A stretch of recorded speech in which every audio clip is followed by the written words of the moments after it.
Shalom. Puji syukur kepada Tuhan, kita bisa berkumpul kembali di dalam hadiratnya pagi hari ini. Mari kita siapkan hati, pikiran untuk merenungkan firman Tuhan. Kita akan buka dari 1 Petrus.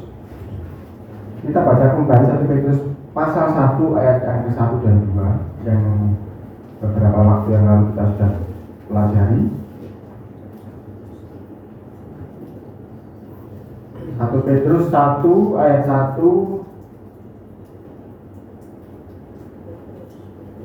Kita baca lagi ya supaya ingat.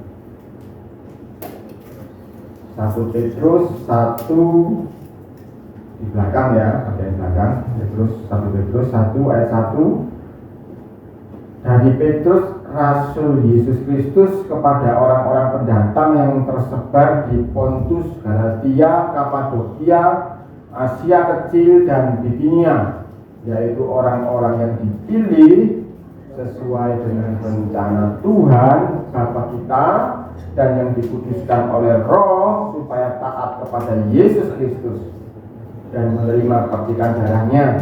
Kiranya kasih karunia dan damai sejahtera makin melimpah atas kamu. Jadi kita sudah belajar yang lalu ya saudara, bahwa kita ini orang-orang yang dipilih, bukan kebetulan, bukan dadaan, tetapi sesuai dengan rencana. Dipilih sesuai dengan rencana supaya apa? Taat. Jadi kita dipilih itu untuk taat.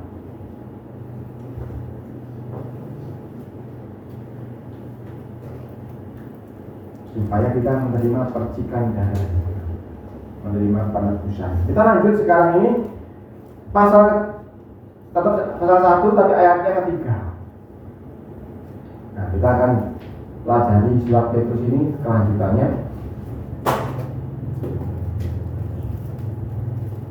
Terpujilah Tuhan dan Bapa Tuhan kita Yesus Kristus. Nah, ini terjemahan bahasa Indonesia ini memang ya karena orang Indonesia itu khawatiran ya. Nanti kata segala begini nanti dikira begini, nanti begini.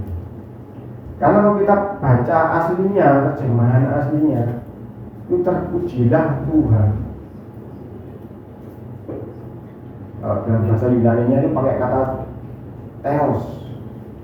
Terpujilah Tuhan. Theos atau kalau diibranikan jadi El. Terpujilah Tuhan dan Bapa itu bukan Tuhan kita, itu Tuhan kita. Atau kalau diibranikan itu Adonai. Tapi mungkin orang-orang penerjemah bahasa Indonesia ini khawatir jadi kalau disebut Tuhan, Yesus bukan Tuhan dong, dikiranya begitu.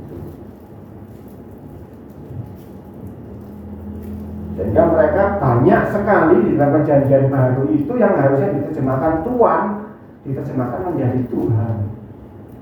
Karena itu mereka mau tidak mau harus menggunakan istilah Allah supaya untuk membedakan dengan yang Tuhan ini yang sebetulnya harusnya diterjemahkan Tuhan. Kalau bahasa Inggrisnya jelas God sama Master.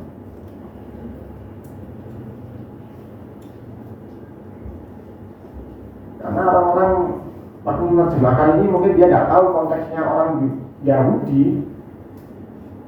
Dia nyebut Tuhan juga kadang-kadang Adonai, yang artinya Tuhan. Tapi justru sebetulnya kalau diterjemahkan dengan kata Tuhan itu lebih pas. Karena apa? Tuhan itu artinya apa? Pemilik. Pemilik itu apa? Yang sudah membayar dengan lunas. Jadi sebetulnya terjemahan Tuhan atau Adonai atau Master dalam bahasa Inggris itu lebih tepat. Tapi mungkin penerjemahan ini takut kalau nanti dikira Tuhan itu bukan Tuhan, Yesus itu bukan Tuhan.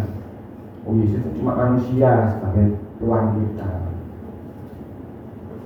Dan terbukti karena diterjemahkan seperti ini, ada beberapa ahli pendeta-pendeta besar yang belajar bahasa Yunani sendiri akhirnya ngerti, harusnya Tuhan, berarti Tuhan itu bukan Tuhan, malah gitu sekarang mereka. Tapi saya buka kepada saudara semua tahu cuman aslinya itu Tuhan, Master, bukan Tuhan. Jadi bukan Tuhan kita Yesus Kristus, bukan Tuhan kita Yesus Kristus.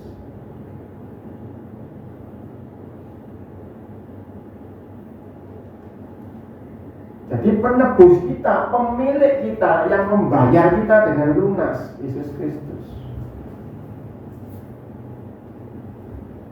Oke, itu sedikit ya, supaya saudara tahu, supaya saudara kalau mendengar pengajaran yang di luar, saudara harus ngerti. Tuhan Yesus disebut Tuhan pun nggak apa-apa, karena memang benar Dia itu Tuhan kita. Dia itu sudah membeli kita dengan harga yang lunas. Contohnya, saya tidak menyamakan Anda dengan guguk ya, tetapi kalau orang membeli guguk itu atau membeli kucing lah, lebih halus lah, mungkin orang digugukan tersinggung kucing lah, atau beli burung lah. Setelah dibeli ya, saya jadi tuannya.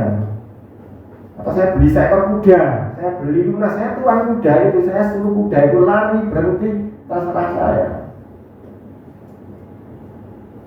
Karena dalam surat Petrus ini tadi di pasal yang kedua, kita itu dipilih, dikuduskan supaya taat.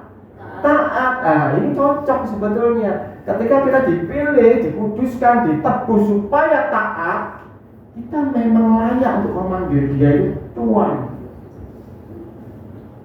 memanggil Dia itu Master. Dan di terjemahan lama juga sering dikatakan seperti seorang hamba memandang kepada tangan tuannya. Itu kan sama saja kan? Jadi ketika kita menyebut Tuhan itu Tuhan, bukan berarti Dia bukan Tuhan. Orang Yahudi pun menyebut Yahweh pun nggak akan menyebut namanya, dia menyebutnya Adonai. Adonai itu apa artinya? Tuhan.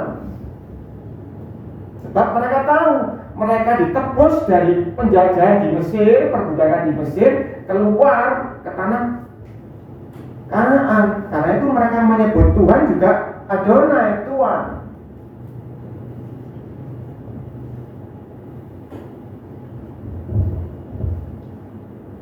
Jadi Petrus ini menyampaikan, terpujilah Tuhan dan Bapa Tuhan kita Yesus Kristus, yang karena rahmat-Nya yang besar telah melahirkan kita kembali oleh kebangkitan Yesus Kristus dari antara orang mati kepada suatu hidup yang penuh pengharapan. Jadi Petrus ini mengajak kita memuji Tuhan, memuji Yahweh,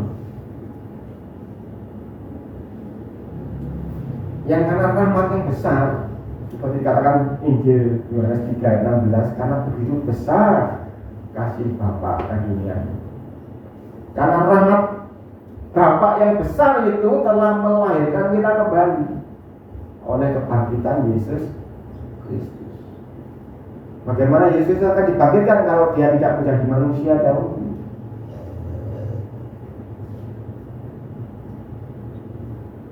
Jadi ketika Yesus dibangkitkan dari antara orang mati, Dia itu sudah membeli kita dengan harga yang lunas. Kita diberi suatu hidup yang baru,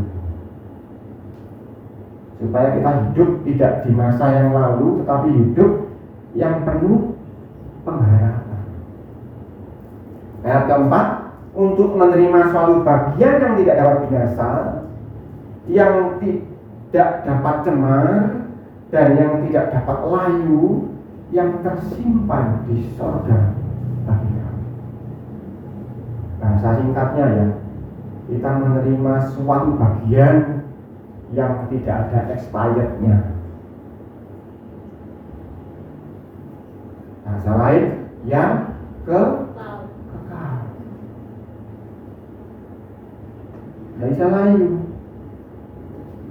tidak bisa binasa, tidak bisa cemar. Dan itu tersimpan di dalam sorga untuk kita. Katakan, tersimpan di sorga bagi kamu. Kamu yang mana? Ya kamu yang taat tadi. Di ayat 2. Ayat 5 dijelaskan lagi, yaitu kamu yang dipelihara dalam kekuatan Tuhan karena imanmu, sementara kamu menantikan keselamatan yang telah tersedia untuk dinyatakan kepada zaman akhir. Jadi kita yang saat ini masih terpelihara di dalam iman yang mana? Iman yang mengakui Yesus itu Tuhan kita, yang sudah menebus kita. Itu kita yang dipelihara oleh kekuatan Tuhan. Jadi kalau kita masih bisa bertahan hari ini, percaya bahwa Yesus juru selamat kita, itu karena kita dipelihara oleh kekuatan Tuhan. Kalau dengan kekuatan kita sendiri tidak akan sanggup bertahan.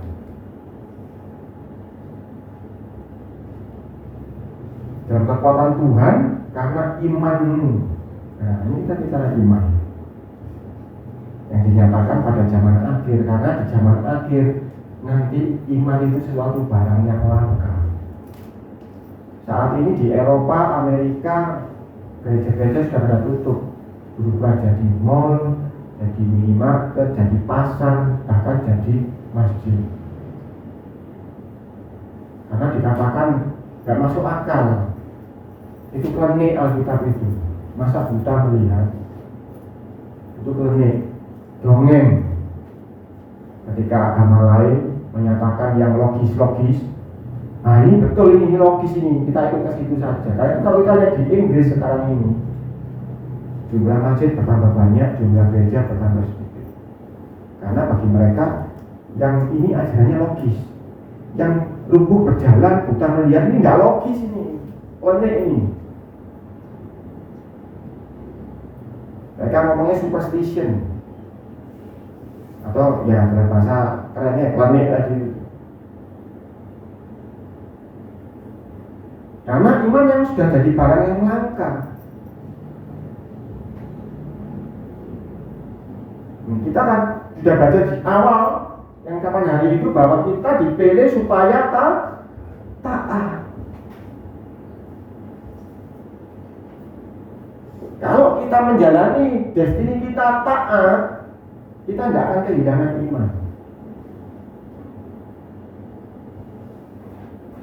Kita tidak akan kehilangan iman kalau kita taat. Saya masih ingat waktu saya kecil, mami itu kalau doa siang di sini sama para ibu-ibu termasuk Bu ini, kalau diajari bahwa segala sesuatu apa Yesus gitu. Sampai apa Bu ini, apa aja Yesus ya Bu ini ya, teriak. Cuma dia kan berarti belajar taat saja, pokoknya. Saya masih ingat bahasanya gini ya, ini su ya, namanya kan su gitu. Pokoknya sebut nama Yesus. Saya masih kecil, saya masih ingat bagaimana mami mengajari para ibu itu.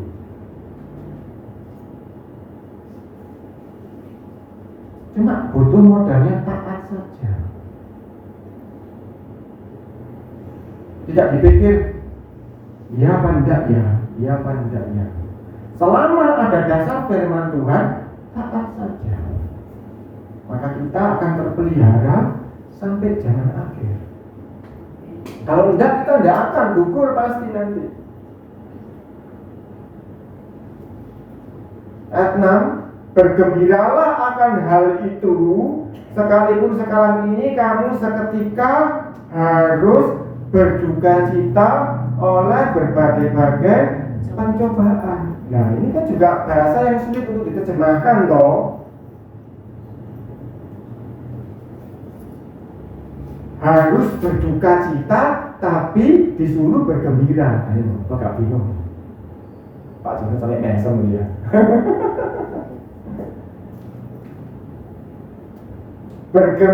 Bergembira sekalipun sekarang ini kamu seketika harus berduka cita oleh berbagai-bagai kecobaan.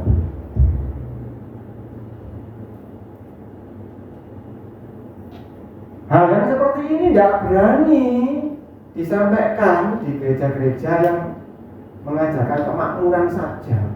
Tidak berani. lari semua jemaatnya. Saya pernah mengajar di suatu gereja mengenai sebuah ketaatan tanpa kompromi, pokoknya jalankan, taat saja pokoknya. Di akhir selesai khotbah diterjemahkan lagi. Ya kita tidak cuma taat, tapi ada kakak nyusul dan sebagainya. Takut nanti jemaatnya jadi pedih, jadi taat toh. Padahal karena taat itu Sahabat Mesa Abed Negro bisa melewati jalur api. Dan Sahabat Mesa Abed Negro di dalam pikirannya bukan lepas dari api, biar aku dibakar pun aku tetap taat kepada Tuhan. Artinya apa? Walaupun dia harus mengalami duka cita api itu, dia harus bergembira. Karena apa? Karena dia termasuk orang-orang yang dipilih untuk taat.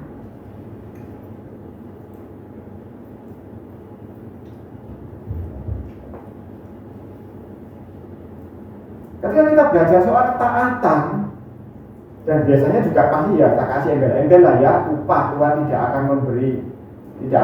memberi upah, karena seteguk air minum aja tidak kehilangan pahalanya.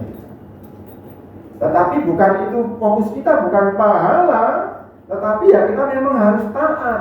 Tetapi di dalam konteks ini kita bahkan diharuskan bergembira, walaupun harus, bukan mungkin loh ya. Perhatikan loh ya, kalimatnya bukan mungkin loh ya. Seketika harus berduka cita oleh berbagai kecelakaan. Apa sih sulitnya Tuhan menghindarkan Sahabat Mesa Abed Negro dari dapur api? Sebulan ini tak mati ya? Iya no? Kenapa dibiarkan apinya bahkan menyala bisa 7 kali lebih panas dari api biasa?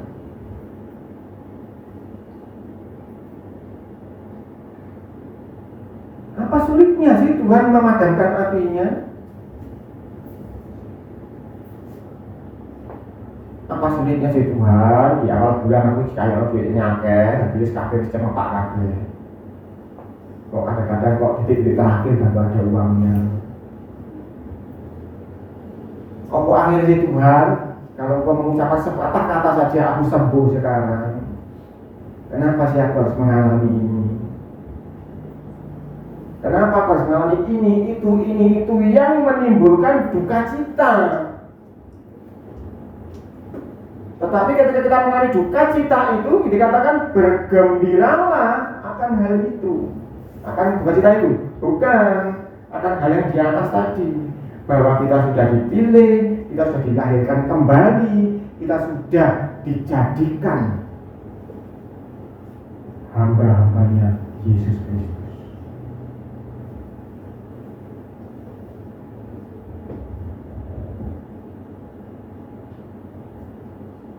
Banyak orang-orang Kristen tidak paham bahwa ketika engkau menyebut Yesus itu Tuhan, berapa jauh jarakmu dengan Yesus? Kalau Tuhan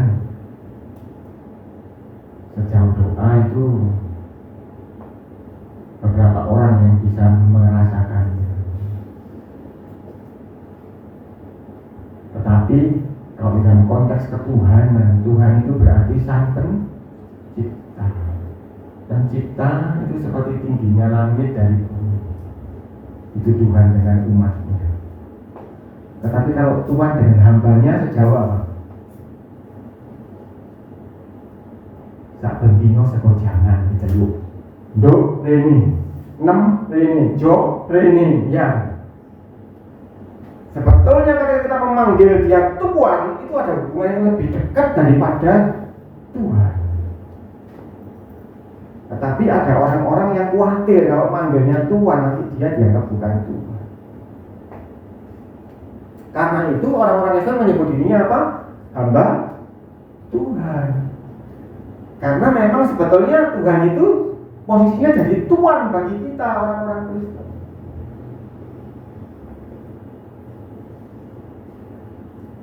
Jadi jangan khawatir engkau memanggil dia Tuhan, nggak apa-apa. Tuhan ya ada apa. Tetapi yang jelas kita sudah dipilih, dikuduskan, dipelihara di dalam kekuatannya, di dalam iman. Nah, iman ini loh yang kita harus bergembira akan hal itu, akan pilihan kita yang sudah dipilih bukan dengan tiba-tiba, tapi dipilih berdasarkan rencana Tuhan. Yang kita pelajari sebelumnya tadi ayat 2 ya. Kita dipilih untuk taat sesuai dengan rencananya Tuhan. Jadi kalau kita boleh mengalami berbagai-bagai duka cita saat ini, kita disuruh bergembira. Karena itu bagian dari orang-orang yang dipilih. Ada ayat lain mengatakan, kalau seorang anak tidak diajar sama bapaknya, dia itu anak-anak gampang, anak-anak yang mureken lah ya. Begitu pula kalau Anda tidak mengalami yang namanya duka cita, berbagai-bagai duka cita ini, karena berbagai cobaan, jangan-jangan Anda bukan yang dipilih untuk taat. Bagaimana kita menguji sebuah ketaatan?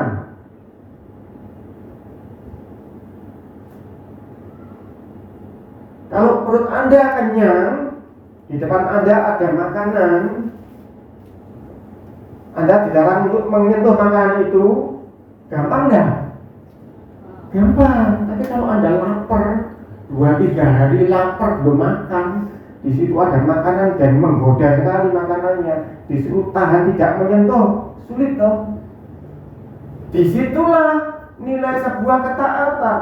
Ketika kita dipilih untuk menjadi taat kepada Tuhan kita Yesus Kristus, kita diizinkan mengalami duka cita tadi oleh karena berbagai pencobaan. Ketika harta kita banyak, kita memuji Tuhan, kita beria-ria, apa bedanya dengan orang dunia? Tetapi ketika tidak ada lembu dalam kandang, ketika pohon anggur tidak berbuah, ketika pohon zaitun juga tidak berbunga, ketika itu engkau beria-ria, itu yang namanya taat. Kalau uangmu sedang melimpah banyak, bingung, duitku di rekening dia, penuh kabeh, dompet, kantong, rekening penuh semua.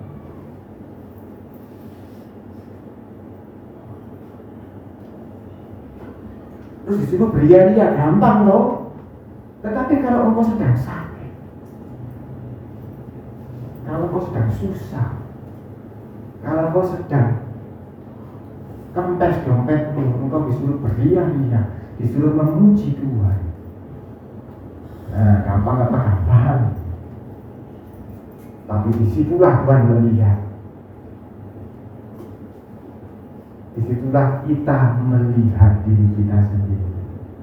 Apakah kita ini benar taat? Apakah tidak?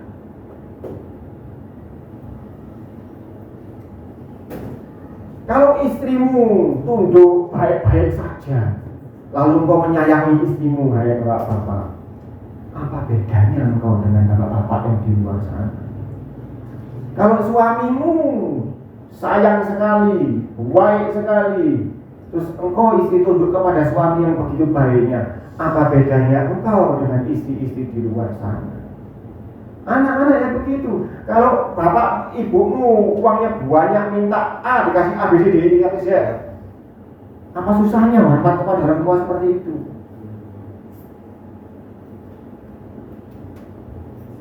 Engkau nggak ada bedanya.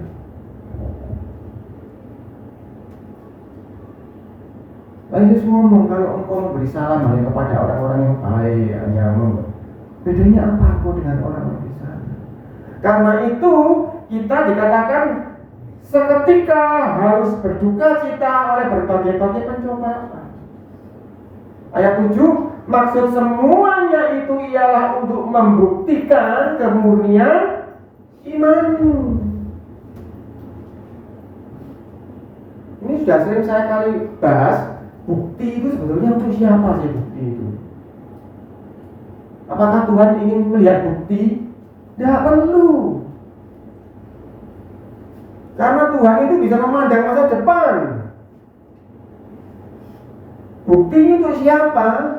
Bukti ini untuk kita supaya nanti kalau diyakini kita tidak ngeyel. Karena kita ini ngeyelan. Kalau semua sudah terbukti, sudah ada filmnya semua, kapan Tuhan aku tidak taat? Ini filmnya ini, kamu dulu begini. Ini bukti itu untuk kita, Bapak Ibu. Maksud semuanya itu ialah untuk membuktikan kemurnian iman. Ketika Anda mengalami duka cita, kesusahan, halangan, rintangan di dalam hidupmu, di situ Anda bisa melihat seberapa imanmu kepada Tuhan. Dari situ kita bisa mawas diri. Dari situ Anda bisa mulai belajar bagaimana Anda berhadapan dengan Tuhan.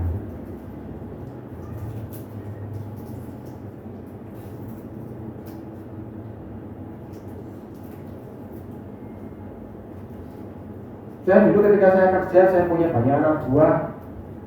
Ada seorang anak buah yang bolak-balik salah. Ampun, tak kasih kesempatan. Bagaimana sikap orang ini terhadap saya? Saya panggil gitu, siapa? Kamu nanti siapa? Belum kasih tugasnya tahu apa? Sudah siapa? Loh, tugasnya kamu tahu apa? Entah siap, pokoknya aku siap. Karena apa? Karena dia sadar aku tidak pantas berdiri di hadapan Pak Musa. Aku diampuni bolak-balik. Bisa aku dikongkon melayu nabrak pohon, tak tabrak pohon.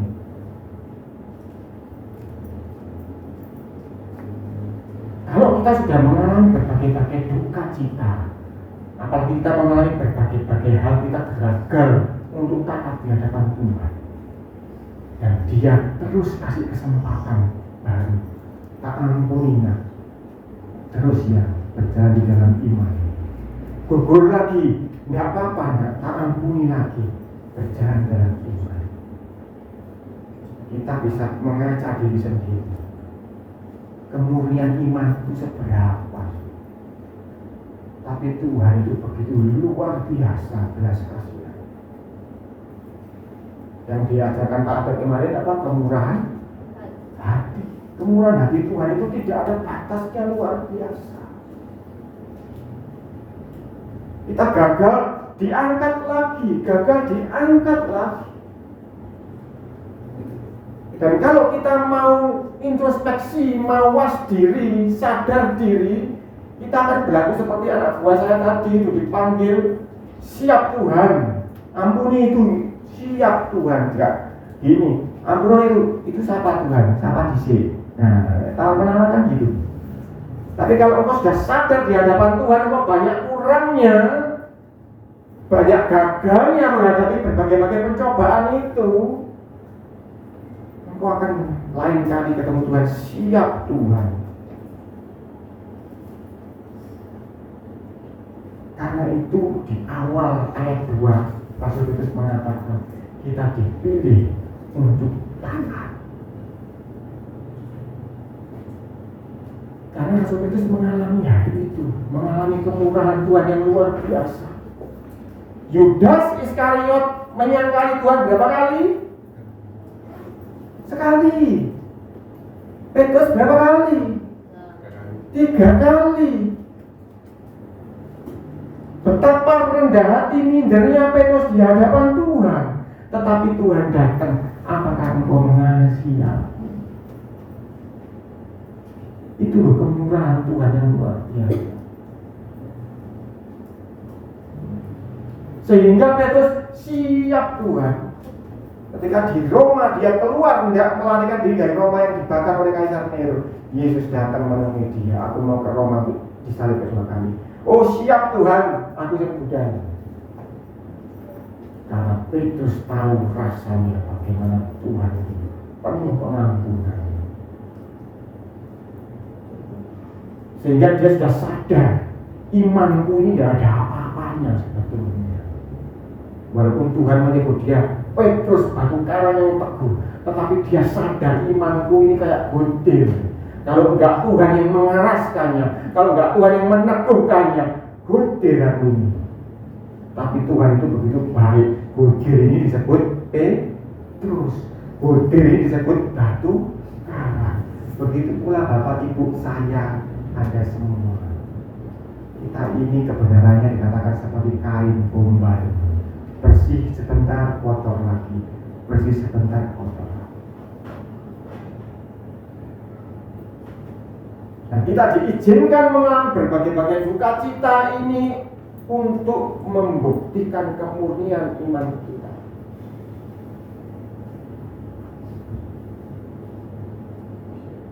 Iman kita ini sama Tuhan dimurnikan terus.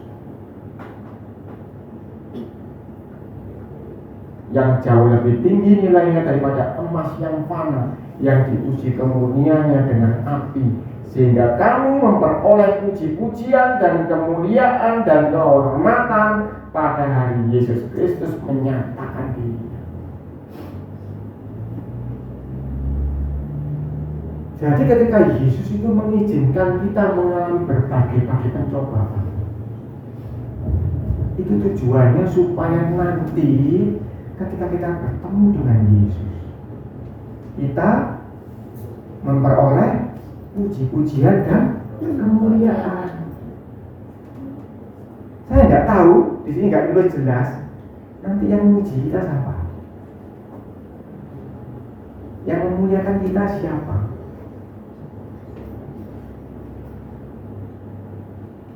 Cuma ini kira-kira nih ya, kira-kira.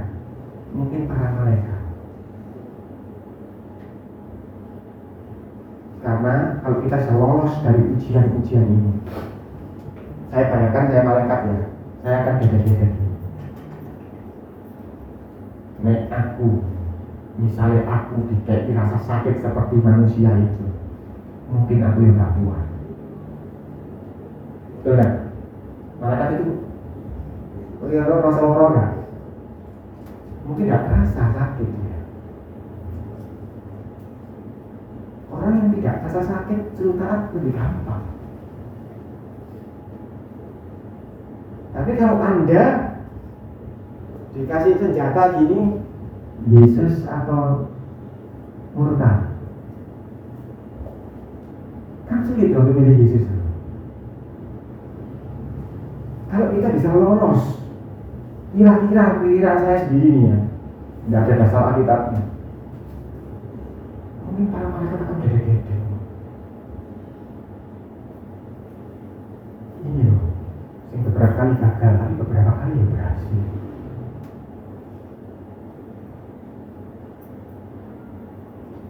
Yesus ngomong dengan jelas di sini.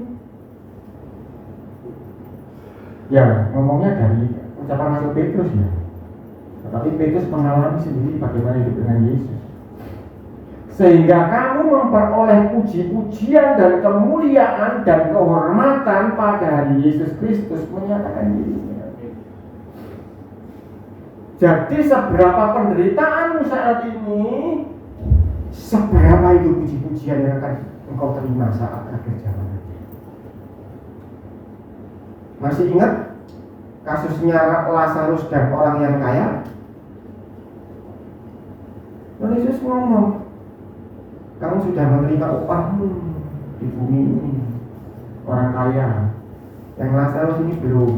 Ini upahnya dari paku Abraham sekarang. Jadi setiap penderitaan, setiap cobaan, ujian, duka cita yang boleh kita alami, itu nanti dikuskan menjadi puji-pujian, menjadi kemuliaan, menjadi kehormatan. Karena itu dikatakan 12 rasul itu akan menjadi 12 sokok guru bait suci dari surga. Karena penderitaan mereka tiada tahan.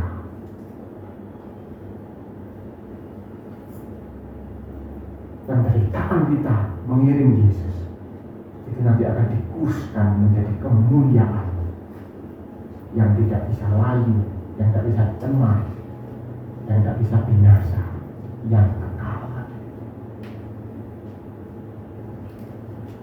Jadi adik-adik yang muda-muda ini, kalau engkau mungkin merasa, wah, mamaku bapakku tidak adil, aku dilakukan seperti ini, kakakku enggak, adikku enggak.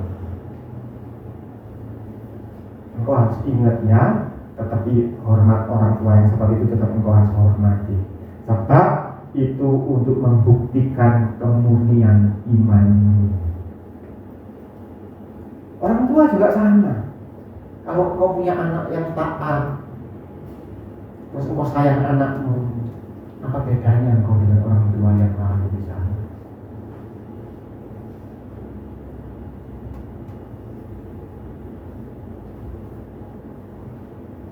Tapi terus anak-anak jangan jadi kepala lo ya, terus tak harapnya orang tuaku. Nanti kamu malu karena apa? Itu menjadi bukti kemurnian imanmu juga. Kalau orang tuamu tidak kamu hormati, kamu nanti bukan mendapat kemuliaan, kamu nanti malu di surga. Malu aku ketemu sama sesama anak ini yang semuanya kasih kemuliaan, aku kok tidak kasih kemuliaan.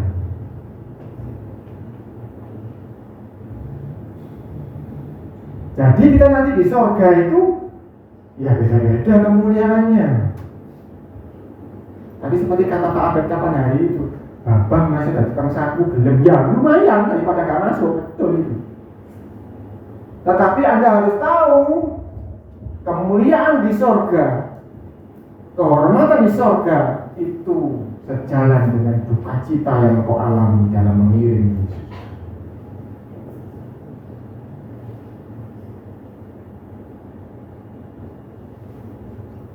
Nah itu Yesus ngomong, sangat sulit untuk orang kaya itu masuk surga. Karena apa? Nanti dipilih sama malaikat, kok gak duka cita nih? Terus kemuliaannya mana? Oh ini gak ada kemuliaannya.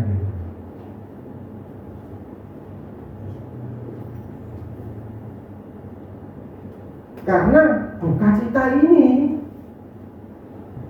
perjalanan iman ini mengalami duka cita ini, itu loh kemuliaan kita nanti di surga. Duka cita tidak cuma urusan uang loh ya, urusan segala macam, harga diri, keinginan dan sebagainya. Tetapi setiap orang hendaklah melihat apa yang harus aku lakukan di hadapan Tuhan. Seorang suami ya bagaimana menjadi suami, seorang istri bagaimana menjadi istri, seorang anak bagaimana menjadi anak, seorang tua menjadi orang tua bagaimana, seorang saudara bagaimana harus kepada saudaranya, dan sebagainya dan sebagainya. Sebab ketika kita menjalani porsi kita itu di dalam iman kepada Yesus, kita akan mengalami yang namanya tadi duka cita.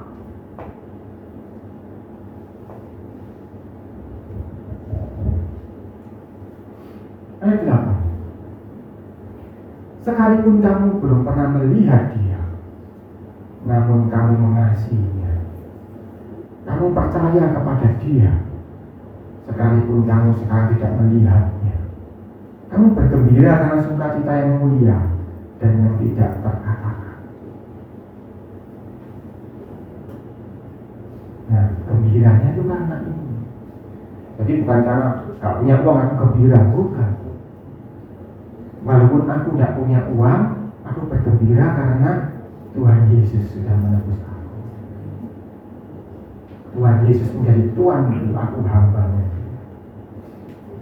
Aku bergembira karena apa? Karena ini tadi, sekalipun aku belum pernah melihat Yesus, tapi aku mengasihi Yesus. Yesus ngomong apa? Barang siapa mengasihi aku, dia apa? Barang siapa ingat? Barang siapa?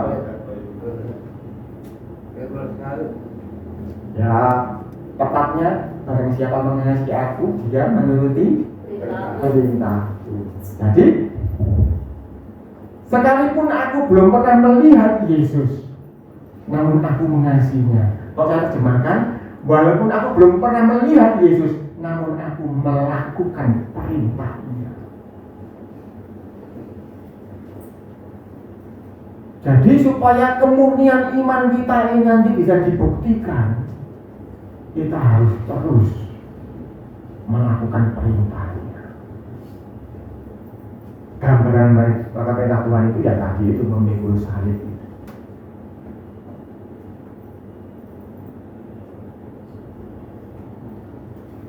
Kamu percaya sekalipun kamu sekarang tidak melihat.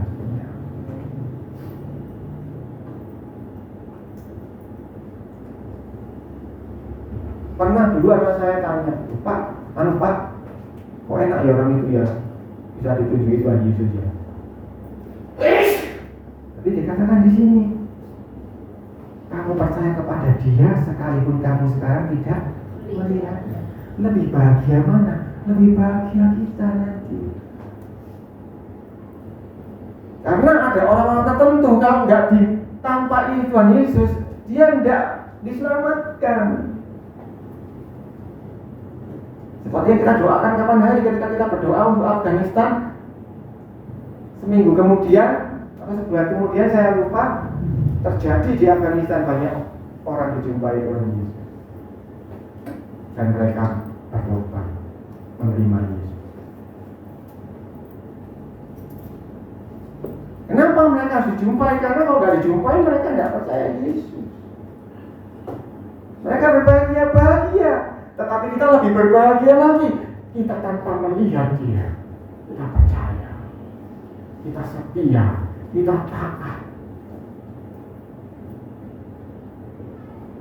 Sebab kalau dicek kemurnian imannya, iman kita akan lebih murni. Apakah iman dia tidak bisa semurni kita? Bisa. Jangan salah. Kalau Anda lengah, dikatakan yang terdahulu menjadi yang terakhir, yang terakhir menjadi yang terdahulu. Hati-hati. Orang-orang yang masih Kristen abangan bisa-bisa suatu saat bisa menjadi Kristen yang kudus sekali lebih daripada kita. Kalau kita lengah. Tetapi kalau kita belajar taat setiap waktu, kita mengalami duka cita demi duka cita, tetap percaya kepada Tuhan, tetap bergembira karena panggilan Tuhan terhadap hidup kita. Iman kita semakin dimurnikan.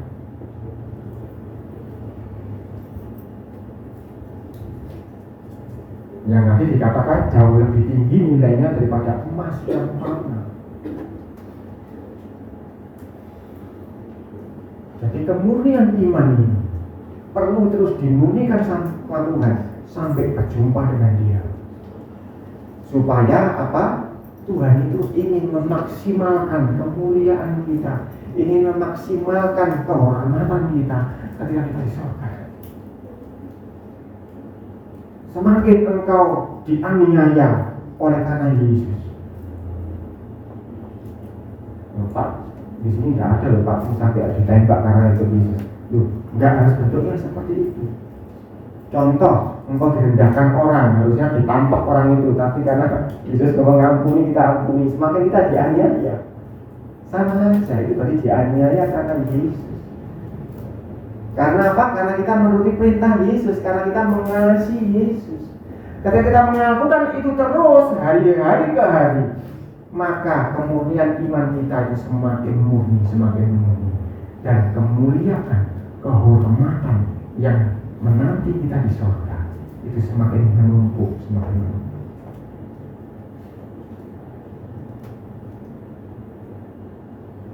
Mungkin ada yang nggak peduli ya Pak, aku udah harus mulia di surga, dari itu jaga pintu tidak apa-apa.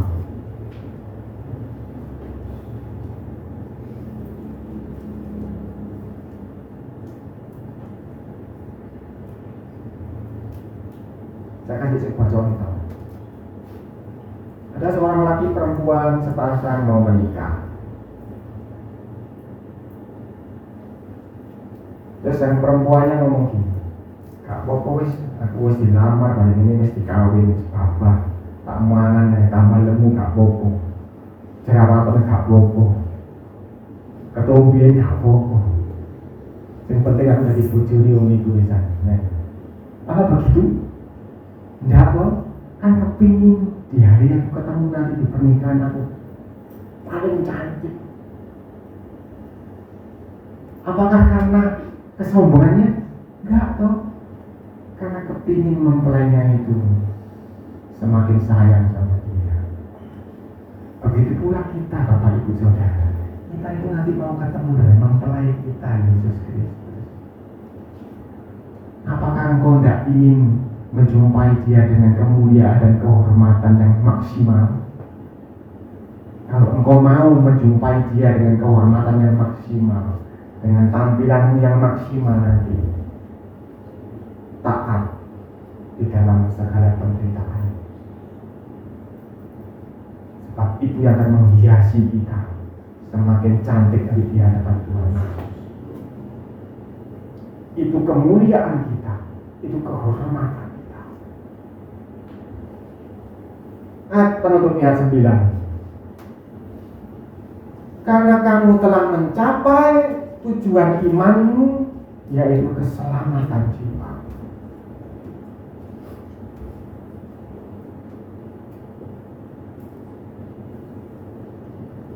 Jadi apapun Bapak Ibu Saudara kasih Tuhan yang terjadi dalam hidupmu saat ini, apapun itu yang terjadi saat ini, engkau harus tahu hal yang paling penting, yaitu kita sudah mencapai tujuan iman kita, itu keselamatan jiwa.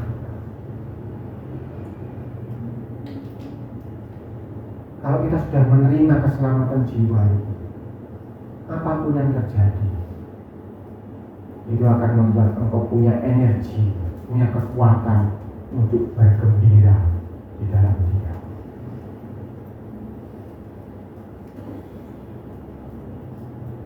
Untuk bergembira di dalam Dia. Bergembira karena tujuan iman kita itu sudah goal, keselamatan jiwa kita. Dan ketika kita bergembira di dalam kondisi apapun, termasuk di dalam kondisi berbagai duka cita tadi itu, justru di situ kita akan menerima kemuliaan kehormatan di sorga nanti. Dan masih ingat ayat hafalan kita, Mazmur 37 ayat berapa itu? 1, 2, 3, 4 ya, salah. Apa bunyinya? Bacakan ya Pak.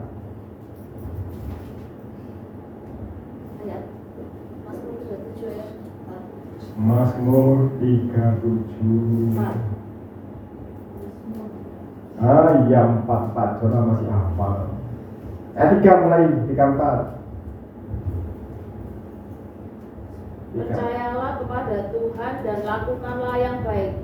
Diamlah di negeri dan berlakulah setia, dan bergembiralah karena Tuhan, maka Ia akan memberikan kepadamu apa yang diinginkan hatimu. Dan ini kan gak dibahas sama Petrus, karena tujuan utamanya Petrus memang bukan ini. Tujuan utama Petrus adalah tadi itu keselamatan jiwa. Yang lain bagi seorang Petrus, yang lain keinginan hatinya pun itu sudah digantung di kayu salib. Tapi orang-orang yang tidak serohani Petrus seperti kita, ya aku ya, saya sendiri yang ngaku saya nggak serohani Petrus. Saya masih bisa pegang ayat ini. Ini sama Petrus sudah nggak dihitung sama Petrus ini. Tapi saya ya masih ngitung. Ketika saya bergembira karena Tuhan, maka Ia memberikan kepadaku apa yang diinginkan hatiku. Tapi ayat ini menjadi sebuah jaminan bahwa kebahagiaan kita, kemuliaan kita, kehormatan kita tidak hanya di surga saja ketika kita bergembira di dalam berbagai-bagai pencobaan. Tetapi Tuhan juga memberi jaminan bahwa di dunia hidup kita sekarang yang fana ini pun kita akan menerima apa yang diinginkan hati kita, kalau kita bergembira karena Dia. Tapi Petrus luar biasa, terus terang saya kagum. Makanya dia dipilih sama Tuhan, karena bagi Petrus ini sudah gak dihitung. Yang penting keselamatan jiwa. Ya ini saya sampaikan kepada saudara karena saya tahu saya sendiri tidak sempurna Petrus imannya mungkin.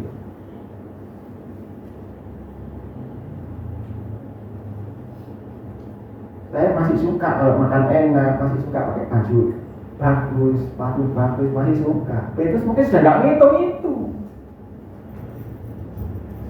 Tetapi ini saya sampaikan bahwa kalau kita melakukan apa yang tadi dinasihatkan oleh Rasul Petrus, tidak cuma kemuliaan kehormatan nanti di surga, tetapi apa yang diinginkan hatimu, yang sering kali saya bahas, itu juga akan engkau dapatkan.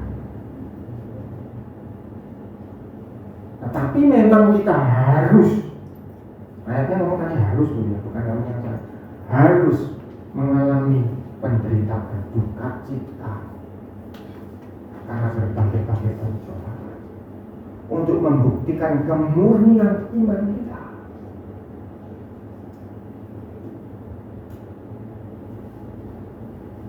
Bayangkan kalau nanti di surga aspalnya dari emas murni. Kalau iman kita tidak murni, malu tidak sama aspal? Malu toh. Jadi ketemu Tuhan Yesus, ketemu aspal malu sudah. Imanku tidak semurni aspal ini.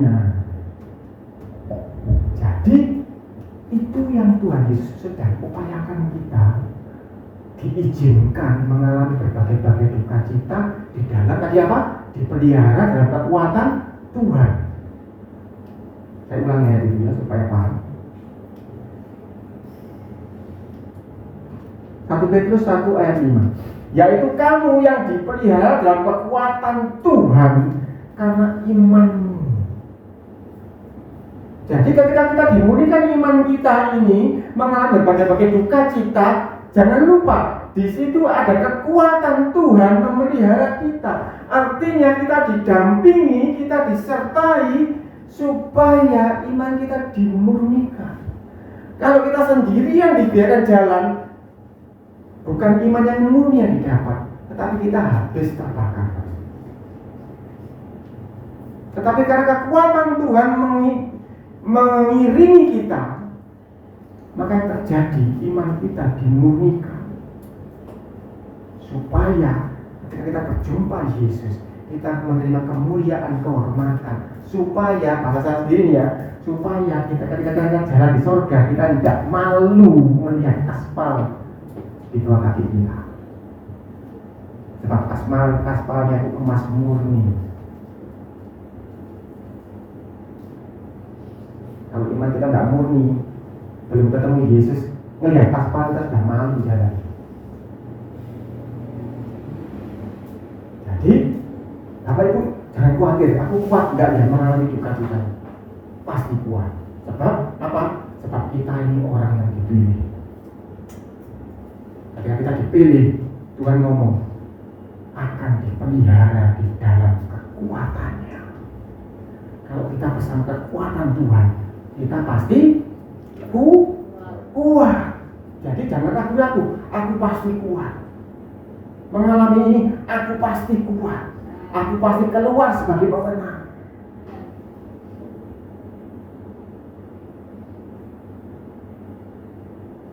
Dari apa yang kita bahas ini, kembali saya sampai ke perumpamaan tadi, kita akan semakin lama akan semakin paham bahwa kita ini tidak layak di hadapan Dia. Bahwa kita itu hanya bisa ketika berhadapan dengan Tuhan Yesus, kita hanya bisa ngomong ya Tuhan, aku ini hamba, terjadilah sesuai kehendak. Hanya ucapan itu yang bisa kita ucapkan di hadapan Tuhan Yesus. Seperti seorang Maria mengatakan, aku ini hamba. Seperti itulah kita ngomong, Tuanku Yesus Kristus, jadilah sesuai yang kau kehendaki. Mari kita duduk dalam doa. Oh,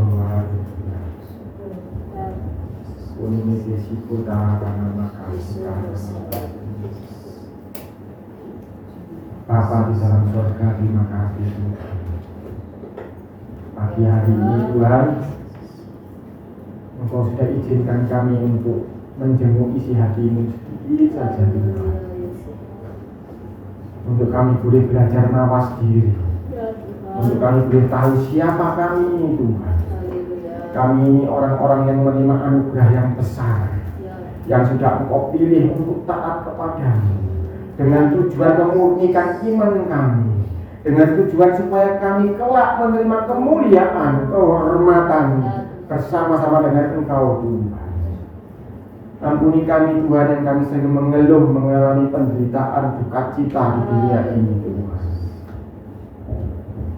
Kami kadang lupa bahwa itu diperbolehkan terjadi supaya kami boleh menerima kemuliaan nantinya ya Bapa. Tuhan, ajar kami bergembira karena Engkau. Walaupun kami tidak pernah memandang wajah-Mu secara langsung, walaupun kami belum pernah melihat Tuhan pribadi-Mu secara langsung, tapi kuatkan kami, mampukan kami untuk percaya, untuk bersuka cita, untuk bergembira di dalam pengharapan akan Engkau Tuhan. Bahwa kami tahu kami ingin Engkau pelihara dalam kekuatan-Mu. Jadi kami pasti bisa Tuhan. Kami akan mampu menjalaninya bersama-sama dengan Engkau.